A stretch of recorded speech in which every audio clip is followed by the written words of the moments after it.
বাপ্পি আম্মুর বড় মেয়ে, মেয়ের জামাই আর তাদের একমাত্র নাতি আসবে, সেই উপলক্ষে তারা একদিন আগে থেকে সব প্রিপারেশন শুরু করে দিয়েছে। আর আমার আম্মু তো সারা রাত জেগে অনেক কিছু রান্না করে ফেলেছে। সো তাদের এই সব আয়োজন আজকে ব্লগটা জুড়ে থাকছে। আশা করছি আজকে ব্লগটা আপনাদের কাছে অনেক বেশি ভালো লাগবে। ব্লগটা ভালো লাগলে লাইক, কমেন্ট এন্ড সাবস্ক্রাইব করতে ভুলবেন না। পাশে থাকা ছোট্ট বেল আইকনটিতে ক্লিক করে দেবেন এন্ড ফ্রেন্ডস এন্ড ফ্যামিলির সাথে শেয়ার করে দিবেন, ঠিক আছে?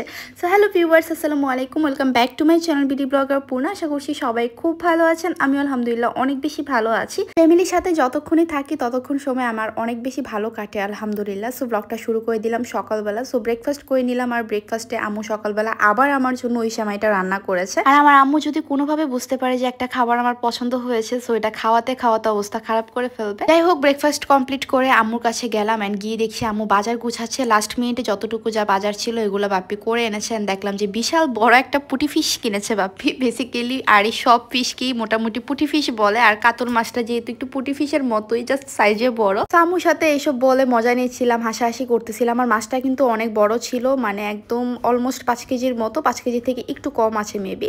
আর এই যে এটা দেখে তো আমার খুব ভালো লাগতেছিল। আমার আম্মুরও হচ্ছে গিয়ে পলিথিনের কি বলে, মানে যে গিটটা থাকে এটা ছোটানোর ধৈর্য নাই। আমার তো আজ পর্যন্ত ওই ধৈর্য হয় না, আমি লিটারালি ছিঁড়ে ফেলি। আর আম্মুকেও দেখলাম সুন্দর করে পলিটা ছিঁড়ে ফেলছে। যাই হোক, কাতল মাছের সাথে হচ্ছে গিয়ে বড় চিংড়িও ছিল। আমার কিন্তু মাছের মধ্যে সবচেয়ে পছন্দের মাছ হচ্ছে বড় চিংড়ি আর হচ্ছে ইলিশ মাছ। যারা জানেন তারা তো জানেন, যারা জানেন না তাদের জন্য বলে দিলাম। আর একটা দেশি মুরগি আনা হয়েছে। আমার বাবা কিন্তু দেশি মুরগি ছাড়া অন্য কোনো মুরগি খায় না, না কক খায়, না লেয়ার খায়, না ফার্ম তো খাই না, ফার্ম তো আমরাই কেউ খাই না।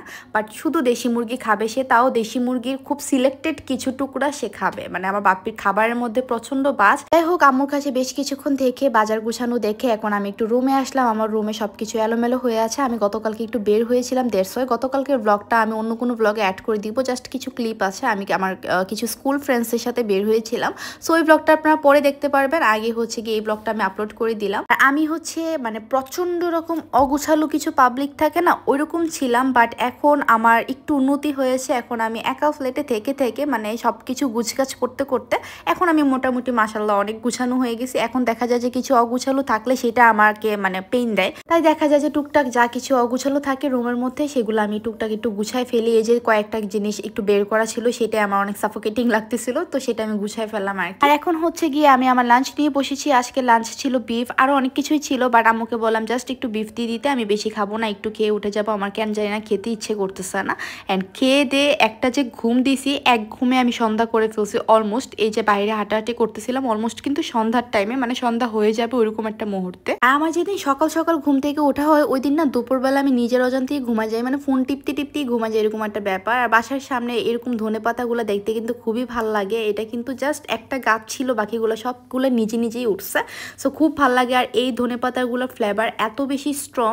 আর এখানে দেখলাম যে রুমের সামনে যে বেলি ফুল গাছটা আছে, যেটা গত ব্লগে আপনারা দেখেছেন, সো এটাতে দেখলাম অনেকগুলা কলি আসছে আর দুই একটা ফুলও ধরে আছে। সো যখন এটাতে ফুল ধরে তখন একদম সম্পূর্ণ গাছটা জুড়ে বেলি ফুল ধরে থাকে। সবে মাত্র বেলি ফুল ধরা স্টার্ট হয়েছে আর কি। আর এই যে আমার সুইট হোম, আপনারা অনেকেই হয়তো বলতে পারেন মানে বাসার রঙের অবস্থা প্রচুর খারাপ, অনেক বছর রং করানো হয় না, বাট সুন ধরা হবে। আমি আপনাদেরকে বলেছিলাম যে কাজ ধরা হবে। আর যেই কাজ জমে আছে মোটামুটি 10-15 দিন কাজ করলেই কিন্তু বাসা আবার নতুন হয়ে যাবে, সেটা কোনো ব্যাপার না। বাট ব্যাপার হচ্ছে বন্যাতে হচ্ছে গিয়ে ওয়ালগুলা অনেক বেশি ভিজা ছিল, তো টানা 15 দিন পানির নিচে ছিল। দ্যাটস ওয়াই ওয়ালটা একটু ড্রাই হওয়ার জন্য আমাদেরকে কয়েক মাস সময় নিতেই হতো। এখন অলমোস্ট ড্রাই হয়ে গেছে। আর এখন হচ্ছে কি মিস্ত্রি পাওয়া যাচ্ছে না, যেহেতু ঈদের মৌসুম এন্ড আমরা আগে থেকে ঠিক করে রাখি নাই। সো একটু প্যারা হচ্ছে, যখন অ্যাভেলেবেল হয়ে যাবে মিস্ত্রি তখন হচ্ছে কি আমরা ইনশাল্লাহ বাসার কাছে ধরে ফেলবো। আর সন্ধ্যার দিকে হচ্ছে গিয়ে আমার একটা ফ্রেন্ড আসছিল আমার সাথে মিট করার জন্য, বাট আমি তো ঘুমাইছিলাম, আমাকে আর পায় নাই। পরে বাপ্পির সাথে আড্ডা সাড্ডা দিয়েই নাকি চলে গেছে। আর পান্না আর মইনকে হচ্ছে গিয়ে সালামিও দিয়ে গেল, সাদা চকলেটসও দিয়ে গেল। আর তারা দুজন কি করছে, আমার চকলেটগুলো সহ মেরে দিছে। অ্যান্ড সেটা থেকে আবার আমাকে সাথে আসছিল যে চকলেট খাবা নাকি। একটু আগেই দেখতে পারলেন যে আমার ছোট বোন আসছিল। ছোট ভাই বোন থাকবে আর আপনার জিনিস মারবে না, সেটা তো অসম্ভব ব্যাপার। আপ্পি যখন ছিল, মানে আপ্পির যখন বিয়ের আগে ছিল আমাদের বাসাতে, আপ্পির সব জিনিসই লিটারেলি আমার দখলে ছিল। আমার সিঙ্গেল কিচ্ছু ছিল না। আমি যে একটা ক্লিপ পরতাম সেটাও আমার আপ্পির ছিল, মানে A to Z। আমি কিছুই কিনতাম না, সব কিছু আপ্পিরগুলো নিয়ে নিয়ে ইউজ করতাম। বড় ভাই বোনের জিনিসপত্র ইউজ করা এটাতেও একটা মজা আছে। অ্যান্ড যাদের বড় ভাই বোন নাই তারা ওই জিনিসটা আমি জানি মিস করছেন। ছোট ভাই বোন থাকাও দরকার, বড় ভাই বোন থাকাও দরকার, আমার কাছে যেটা মনে হয়। অ্যান্ড আলহামদুলিল্লাহ আমার দুইটাই আছে। যাই হোক, এখন হচ্ছে আসি আমার আম্মুর প্রিপারেশনে। আমার আম্মু চাচ্ছে আপ্পিরা যেহেতু আগামীকালকে আসবে, আগামীকালকে আপ্পিদেরকে অ্যান্ড হচ্ছে গিয়ে তার একমাত্র নাতিকে একদম ফুল টাইম দিতে। প্রত্যেকবার দেখা যায় যে আম্মু রান্না নিয়ে একটু ব্যস্ত থাকে, সো প্রথম দিকটাতে একটু টাইম দিতে পারে না। বাট এবার আম্মু একদম ফুল টাইম দিতে চাচ্ছে, যে জন্য হচ্ছে গিয়ে রাতের বেলায় কিছু রান্নাবান্না করে আগায় রাখতেছিল। আর এখানে একটা পুডিং বানানোর ডান অলরেডি, আর এখানে হচ্ছে গিয়ে আরেকটা পুডিং বানাচ্ছে। পাশাপাশি চাইনিজ সবজিও রান্না করতেছিল। অ্যান্ড আমার কাছে যেহেতু আম্মুর হাতের এই সবজিটা মানে লিটারেলি অমৃত লাগে, তো সেজন্য আমি একটু রেসিপিটা দেখে নিলাম, আমি বাসাতে ট্রাই করবো। অ্যান্ড দেখলাম যে একদমই ইজি, মানে কি বলে এটাকে, লবণ আর গোলমরিচ ছাড়া কোনো কিছু ইউজ করতে হয় না মশলার মধ্যে, আর একটু কর্নফ্লাওয়ারগুলো লাগবে, দ্যাটস ইট। সো এত সিম্পল ওয়েতে এত মজার একটা সবজি রান্না করা যায় সেটা আমার জানা ছিল না। সো আমি শিখে নিলাম অ্যান্ড টুকটাক আপনাদের সাথেও দেখিয়ে নিলাম। আর আমার আম্মুকে দেখলাম যে সকাল থেকে, নট অনলি সকাল থেকে, গতকাল রাত থেকে আমার বাপ্পিকে জ্বালাচ্ছিল যে এরকম শাসলিক কাঠি এনে দেওয়ার জন্য, চপস্টিক যেটাকে বলে। বাট আমার বাপ্পি কোনোভাবেই পাচ্ছিল না, সে কয়েকটা সুপার শপ ঘুরেছে, পাচ্ছিল না। পরে আমি আমার একটা ফ্রেন্ডকে দিয়ে আনাইছি কুমিল্লা থেকে, তাও রাতের বেলা। সো সে এসে দিয়ে গেল। তারপর হচ্ছে গিয়ে আম্মু এখানে শাসলিকের প্রিপারেশনটা নিচ্ছে, যে মেরিনেশনের ব্যাপারটা সেটা নিচ্ছে। আর আমার আম্মুর হাতে শাসলিক কিন্তু অসম্ভব রকমের মজা হয়। সো প্রথমে দেখলাম যে চিকেনটাতে সব ধরনের মশলা দিচ্ছে, একটু ভিনেগারও দিয়েছিল চিকেনটা যেন সফট হয়। তো সব কিছু দিয়ে হচ্ছে গিয়ে এখন একটু মেরিনেট করে রাখবে, তারপর ভেজিটেবলসগুলো অ্যাড করবে। আর এই তো এখানে সব ধরনের মশলা দিয়ে লাস্টে হচ্ছে কি একটু সস অ্যাড করে দিবে। অ্যান্ড এটা কিন্তু অনেক বেশি মজা হয়, আমি আবারও বলছি, আম্মুর হাতে সব কিছুই কেন জানি না অনেক বেশি মজা, অ্যান্ড শাসলিকটা অনেক বেশি মজা হয়। লাস্ট পর্যায়ে একটু তেল দিয়ে এটাকে এখন ঢেকে রেখে দিবে কয়েক ঘন্টার জন্য, 4-5 ঘন্টা মেরিনেশনের জন্য রেখে দিলে জিনিসটা ভালো। তেল নাকি দিতে হয় না, বাট আমার আম্মু দেয়, সেটা আমাকে বলতেছিল। আর এই যে দেখেন, একটু আগেই কিন্তু বদনাম করলাম ছোট ভাই বোনগুলোর নামে যে তারা আমার চকলেট মেরে দিয়েছে, বাট এই যে দেখেন তারা রেখেও দিছে, কয়েকটা মেরে দিয়েছে, কয়েকটা রেখে দিছে, এরকম একটা ব্যাপার। বাট এটা আমি আর খাবো না, কারণ চকলেট খাওয়া থেকে আমার এখন একটু বিরত আছি আমি, কারণ চকলেট অনেক বেশি ওয়েট গেইন করে। সো এটা আমি আরুকে দিয়ে দিব, মানে আমার আরিশ পাখিকে দিয়ে দিব।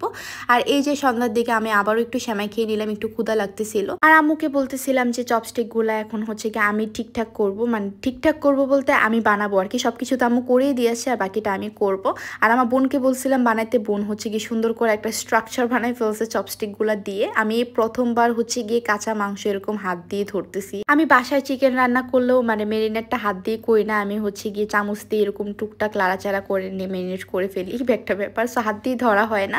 আর এখানে কাহিনী হয়েছে যেটা, বাপ্পি হচ্ছে গিয়ে ক্যাপসিকাম পায় নাই, সো দ্যাটস ওয়াই ক্যাপসিকাম ছাড়াই আমাদেরকে করতে হচ্ছে। বাট শাসলিকের মধ্যে ক্যাপসিকাম বা একটু গ্রিনারি টাইপের কিছু থাকলে অনেক বেশি ভাল লাগে দেখতে। সো আমি হচ্ছে গিয়ে একটু কাঁচামরিচ অ্যাড করে দিয়েছি, কাঁচামরিচটা কামড়ে পড়লেও ভালো লাগবে, ওসব একটা ফ্লেভারও অ্যাড হবে। সো যেহেতু গ্রিন কিছু ছিল না, সো কাঁচামরিচটা হচ্ছে গিয়ে এখন লাইফ সেভিয়ার। আর এই তো কিছুক্ষণ সময়ের মধ্যে আমার শাসলিকগুলো বানানো ডান। কেমন হয়েছে অবশ্যই কমেন্ট করে জানাবেন। আমি জানি এখানে একটু গ্রিন থাকলে আরও অনেক বেশি ভালো হতো, বাট কিছু করার না, যেহেতু ছিল না, যা ছিল তা দিয়ে আমাকে করতে হতো। সো যা ছিল সেটা দিয়ে আমি একটু সুন্দর করে ট্রাই করেছি কাঁচামরিচ অ্যাড করে। আর এখানে এগুলো হচ্ছে গিয়ে আম্মু বক্সে করে রেখে দিয়েছে। সো যেহেতু এটা চাপাচাপি করা যাবে না, দুইটা বক্সে সুন্দর করে হচ্ছে গিয়ে এখন রেখে দিবে। আর বাকি যে মশলাটা ছিল সেটাও হচ্ছে শাসলিকের উপর দিয়ে দিল। এটা হচ্ছে গিয়ে আগামীকালকে ভাজা হবে, যেহেতু এটা অনেক স্লো কুক করতে হয়, সো অনেকক্ষণ সময় ধরে জিনিসটা করতে হবে আর কি।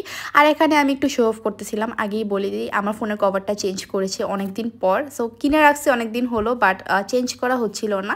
সো এটা অনেক হ্যাভি একটা কভার, সেই জন্য আমি চেঞ্জ করতে চাচ্ছিলাম না। আর এই যে দেখেন আমার মাথার অবস্থা, আমি এরকম না ক্লিপ দিয়ে আটকায় রাখি বাসার মধ্যে। মানে অনেকেই বলতে পারে যে আমাকে বাসার মধ্যে লিটারালি বস্তির মতো লাগে। অ্যাকচুয়ালি গরম আমার একদমই সহ্য হয় না, আর সামনে যখন চুল আসে গরমের মধ্যে আমার আরও বেশি অস্থির লাগে। সো আমি এরকম ছোট ছোট ক্লিপ দিয়ে একদম পুরো সামনের চুলগুলো আটকায় রাখছিলাম। আর আপনাদের সাথে দেখাচ্ছিলাম মুখের যে গ্লোটা আপনারা দেখতে পাচ্ছেন, এটা বেসিক্যালি গ্লো না, এটা হচ্ছে আমার মুখটা ঘামায় আছে।